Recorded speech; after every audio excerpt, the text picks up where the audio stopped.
Hello friends, आपका हमारे YouTube channel आज फॉर हिस्ट्री में स्वागत है।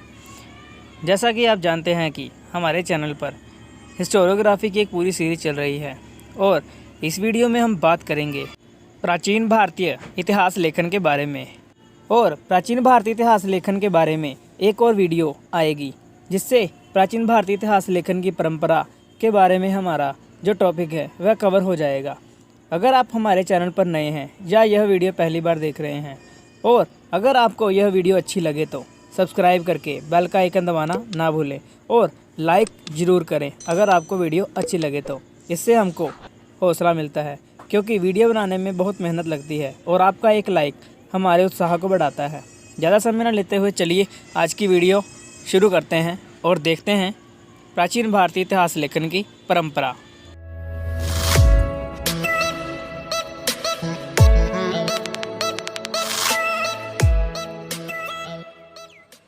आज की वीडियो में हम बात करेंगे प्राचीन भारतीय इतिहास लेखन के बारे में।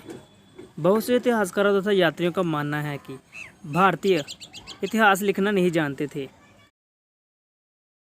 ऐसा ही मत अल-बिरूनी का भी है और इसी संदर्भ में ए.बी. कीथ का कहना है कि साहित्य पर्याप्त परिमाण में उपलब्ध होने के बाद भी इतिहास का निरूपण इतना शोचनीय है कि संस्कृत साहित्य के संपूर्ण महान काल में एक भी ऐसा लेखक नहीं है जिसे गंभीरता के साथ आलोचनात्मक इतिहासकार के रूप में मान्यता दी जा सके।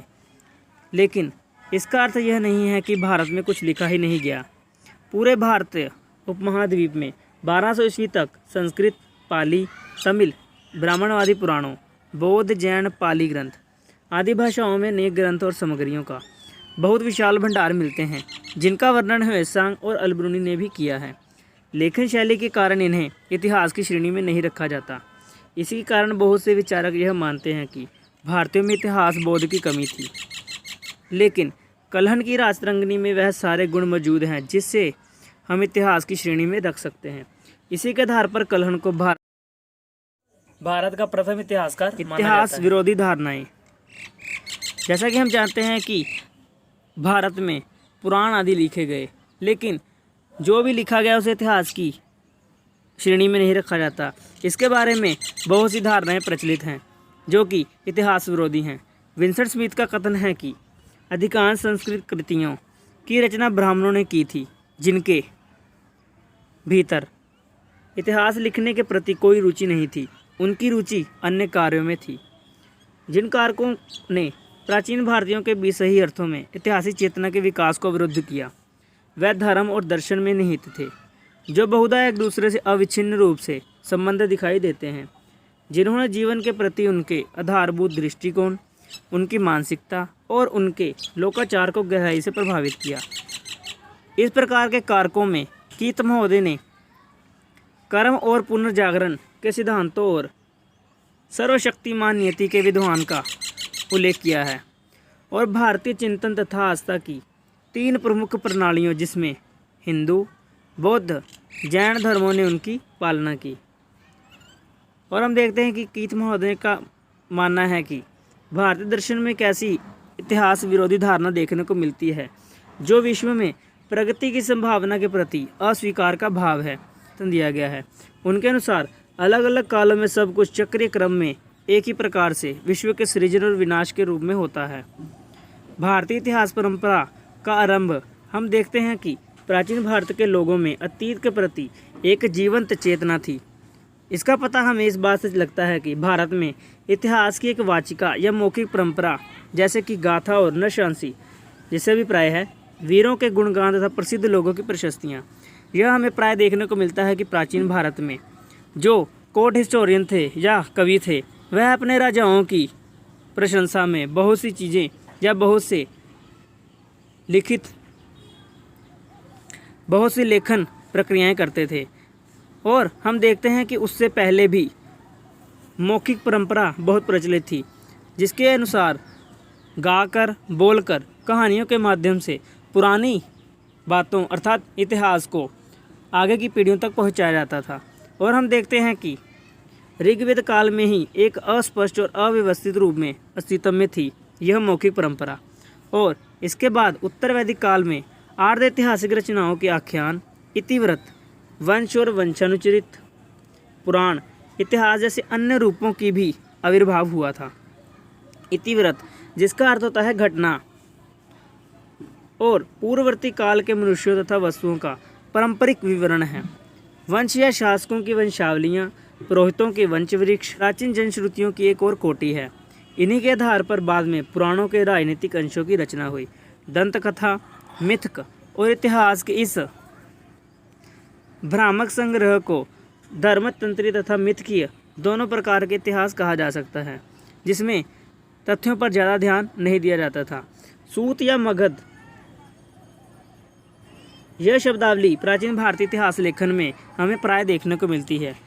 वंश अर्थात राजाओं और पुरोहितों की वंशावलियों की रचना और संकलन करना, उन्हें सुरक्षित रखना, इन सूत का ही दायित्व होता था। यह सूत राज्य के अधिकारियों का महत्वपूर्ण वर्ग होता है, जिन्हें मगध भी कहा जाता है। लेकिन राजकीय अभिलेखागारों के रूप में एक संस्था की स्थापना के फलस्वरूप इन सूतों तथा मगधों के अलग वर्ग के रूप में पहचान समाप्त हो गई थे और उन्हें सुरक्षित रखने का दायित्व भी इनका होता था। लेकिन धीरे धीरे एक राजकीय अभिलेखागार, जो कि एक राज्य द्वारा या किसी राजा के द्वारा एक मुख्य रूप से एक मंत्रिमंडल बना दिया जाता था, और हम देखते हैं कि अभिलेखागारों की संस्था के रूप में अस्तित्व मुख्य रूप से मौर्य काल में देखने को मिलता है, जिसका विवरण हमें अर्थशास्त्र में भी मिलता है। अभिलेखागार में सुरक्षित ऐतिहासिक महत्व की सामग्रियाँ अब चाहे उपलब्ध ना हो, लेकिन इनका विवरण ह्वेनसांग और अलबरूनी की रचनाओं में प्राय देखने को मिलता है। और भारत में पुराण तथा इतिहास जैसी चीज़ें का भी विवरण हमें को देखने को मिलता है। चाहे उनका स्वरूप आज के इतिहास जैसा नहीं था, लेकिन हमें ऐसे शब्द देखने को प्राय मिलते हैं। सबसे पहले इतिहास शब्द का प्रयोग अथर्ववेद में मिलता है, और पुराण अर्थात जिसका अर्थ होता है प्राचीन जनश्रुतियाँ, और इतिहास का शाब्दिक अर्थ होता है ऐसा ही है या ऐसा ही हुआ। यद्यपि पुराण को इतिहास मानना युक्ति संगत नहीं होगा, किंतु इसमें जनश्रुतियों और दंत कथाओं के साथ साथ ऐतिहासिक महत्व के तथ्य भी हो सकते हैं। जैसा कि हम जानते हैं कि जनश्रुतियों और दंत कथाओं में हमें बहुत से राजाओं की वीर गाथाओं के बारे में सुनने को मिलता है। उसमें सभी ऐतिहासिक तथ्य ना हों, लेकिन इतिहास के लिए चाहे टुकड़ों में ही बहुत से अंश हमको देखने को मिलते हैं। वंश या पुराणों का वह अंश जिसमें वंशावलियाँ पुराणों के ऐतिहासिक पक्ष को निरूपित करती हैं, वह सभी ऐतिहासिक महत्व के तथ्य हो सकते हैं। F.E. पार्गिटर की दोनों पुस्तकें जिसमें मुख्य हैं द पुराना text of the dynasties of the कली एज, और इसके साथ ही इंडियन हिस्टोरिकल ट्रेडिशन, जो कि F.E. पार्गिटर की पुस्तक है, उनमें पुराणिक आलोचनात्मक अध्ययन प्रस्तुत करने के साथ साथ उनके राजवंशीय भाग की ऐतिहासिकता पर भी गहराई से विचार किया गया है। और किसी रचना को इतिहास मानने के लिए R.G. कॉलिंगवुड ने अपनी पुस्तक में 4 मानदंडों की बात की है, जो इस प्रकार हैं। सबसे पहला मानदंड है, इसमें इस प्रकार से वैज्ञानिक दृष्टि होनी चाहिए कि वह स्वयं को एक समस्या पर केंद्रित रखे और अब तक जो अज्ञात वस्तुएं हैं उन्हें खोजने का प्रयत्न करे। और दूसरा मापदंड है, इसे अनिवार्य तौर पर मानववादी होना चाहिए, अर्थात यह अतीत में मनुष्य तथा उसकी गतिविधियों से संबंधित होना चाहिए। और तीसरा मानदंड है, विज्ञान की तरह इसकी एक पड़ताल प्रविधि होनी चाहिए, अर्थात इसे खोजने या लिखने का एक तरीका होना चाहिए। और चौथा जो मानदंड है वह है, इतिहास का प्रयोजन मनुष्य का आत्मज्ञान अर्थात मनुष्य के बारे में मनुष्य का ज्ञान है। पुराणों के ऐतिहासिक महत्व को अगर देखें तो हमें सबसे पहले भविष्य पुराण में कलयुग के राजवंशों की सूची प्रदान की गई है, और हम देखते हैं कि मत्स्य, वायु तथा ब्रह्मांड पुराण इन्हीं विवरणों के स्रोत हैं, अर्थात भविष्य पुराण को ही आधार बनाकर बाकी के पुराण लिखे गए हैं। और हम देखते हैं कि वायु और ब्रह्मांड पुराण वंशावलियों के सर्वश्रेष्ठ ग्रंथ हैं। और पुराणों में वर्णित 4 राजवंशों की सूचियाँ, जो कि हस्तिनापुर के बाद कौशाम्बी के पौरवों, अयोध्या के इक्ष्वाकुओं, मगध के बृहद्रथों और प्रदोतों से संबंध है। और हम देखते हैं कि मुख्य रूप से जिन राजवंशों की सूचियाँ मिलती हैं उनमें प्रमुख हैं शिशुनाग, नंदवंश, मौर्य वंश, शुंग, कण्व, अंद्र्य जिन्हें हम सातवाहनों के नाम से जानते हैं। और इसके साथ ही विदेशी शक्तियों में प्रमुख हैं शक, यवन, नाग, तुषारो, मरुदो और पुलिंदो आदि का विवरण हमें इन्हीं पुराणों में मिलता है।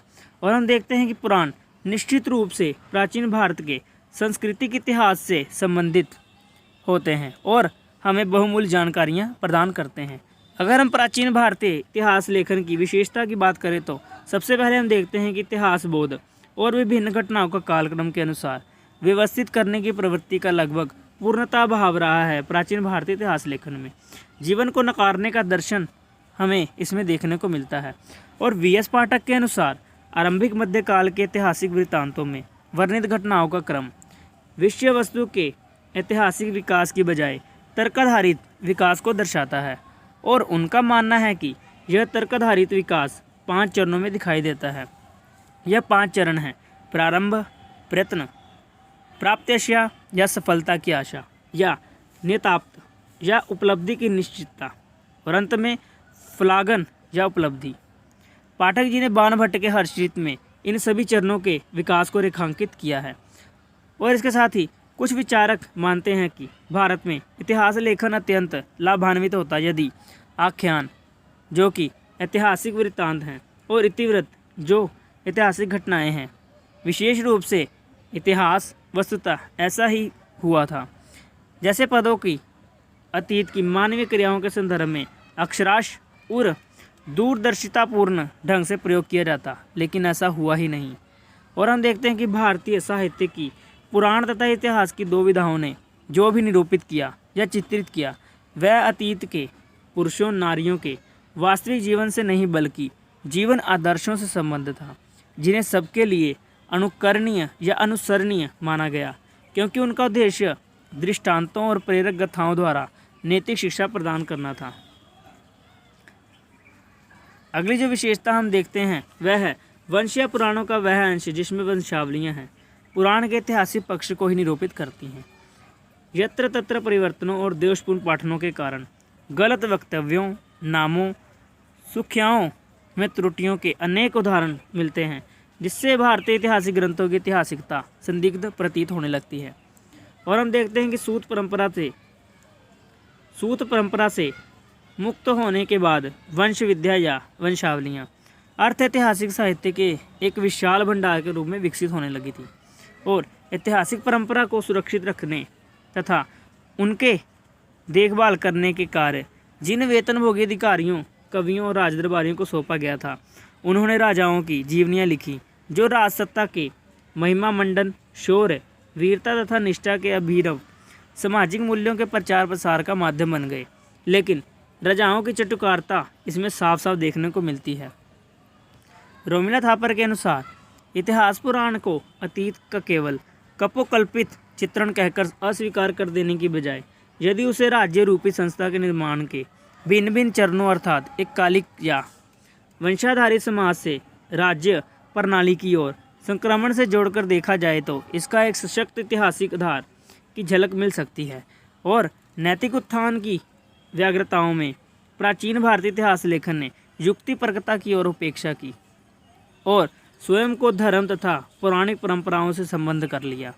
और हम देखते हैं कि आत्मज्ञान और अस्मिता के लिए लोगों को उनके अतीत से अवगत कराने की आवश्यकता को ध्यान में रखते हुए भारतीय महाकाव्य परंपरा ने चिंतन और साहित्य पर केंद्रित अनेक उत्कृष्ट रचनाओं के सृजन का पथ प्रशस्त किया, किंतु यह सब तथाकथित इतिहास की कीमत पर हुआ था।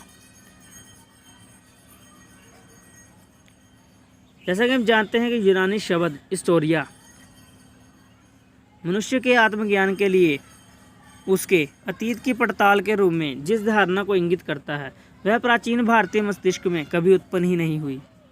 और इन राजाओं की विषय वस्तु राजा के जीवन के किसी पक्ष तक ही सीमित रहती थी, जो सामान्यतः राजसी गरिमा की प्राप्ति या किसी शत्रु पर विजय चरित्र की विषय थे। और अलौकिक कारणों की संकल्पना को ऐतिहासिक आधार बनाए जाने के कारण इसका मिथकीकरण हो गया था और दैवीय हस्तक्षेप, अलौकिक घटनाएं, कर्म और पुनर्जन्म के सिद्धांत तथा आदि नकारात्मक तत्वों ने प्राचीन हिंदू इतिहास लेखन को दूषित कर दिया था और ऐतिहासिक तथ्यों को केवल कालक्रम व्यवस्था के ढांचे में ही जाना जा सकता है, जिसका प्राचीन भारतीय इतिहास लेखन में कोई भी ध्यान नहीं दिया गया।